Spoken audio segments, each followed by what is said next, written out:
हम ब्रह्म विद्या के सभी जिज्ञासुओं का आवाहन करते हैं। जीवन मंथन में आइए हम और आप सभी मिलकर श्रद्धा भरे हृदय से आज भावनात्मक यात्रा करते हैं।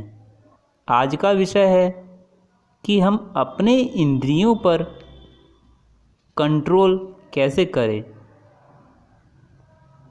अर्थात हमारे पास जो इंद्रियां हैं जैसे आँख, नाक, कान, मुंह और हाथ, इन सभी चीज़ों पर हमें कंट्रोल कैसे करना चाहिए।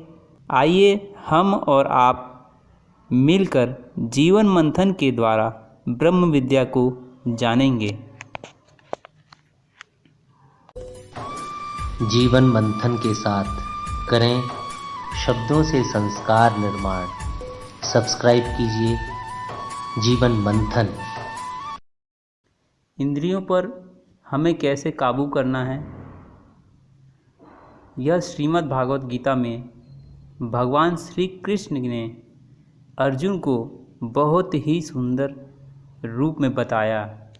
अपने मन को कैसे कंट्रोल किया जा सकता है।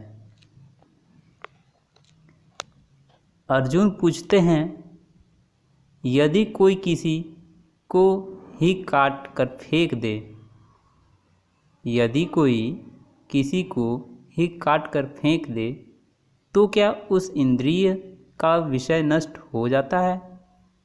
इस पर भगवान श्री कृष्ण कहते हैं, नहीं अर्जुन, यदि किसी दुर्घटनावश किसी की आंखें ही अंधी हो जाए तो ये आवश्यक नहीं है कि उसकी आंखें रूप की कल्पना करना ही छोड़ दे।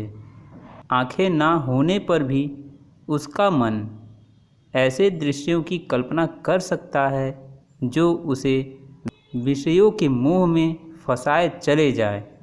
पार्थ, एक अंधा मनुष्य भगवान के स्वरूप की कल्पना कर सकता है और एक नारी के शरीर की भी कल्पना कर सकता है। सो किसी इंद्रिय के होने न होने से मन की वासना और आसक्ति पर फर्क नहीं पड़ता। हे अर्जुन, तुम यूं समझो कि जैसे कोई मनुष्य आंखें बंद करके यह प्रदर्शन कर रहा है कि वो भगवान का ध्यान लगाए बैठा है, परंतु वो वास्तव में उसके मन की आँखों में भगवान की मूर्त नहीं, अपनी प्रेमिका का शरीर घूम रहा है। इसका अर्थ है कि आँखें तो बंद है, परंतु आँखों के विषय उसे फिर भी भ्रमित कर रहे हैं।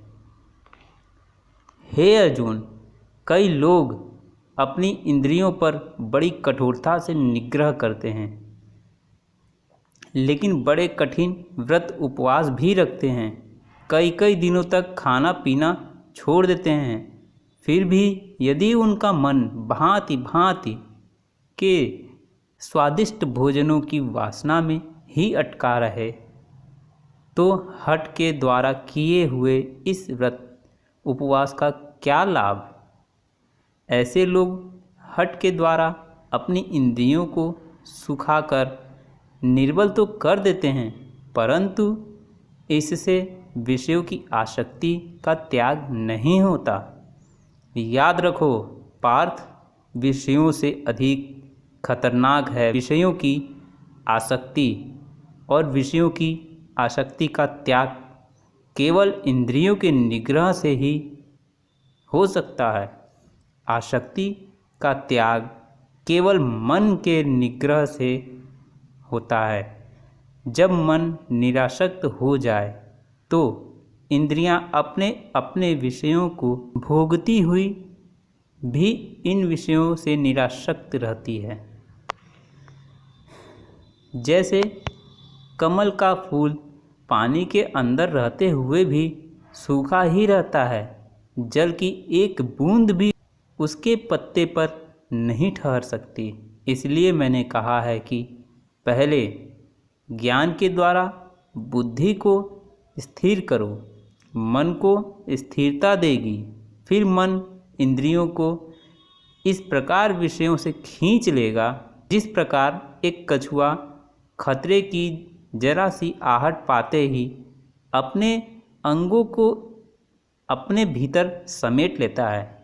इसका अर्थ है जिस तरह कछुआ अपने अंगों को सब ओर से समेट लेता है, ऐसे ही जिस काल में यह कर्मयोगी इंद्रियों के विषयों से इंद्रियों को सब प्रकार से समेट लेता है, तब उसकी बुद्धि प्रतिष्ठित हो जाती है।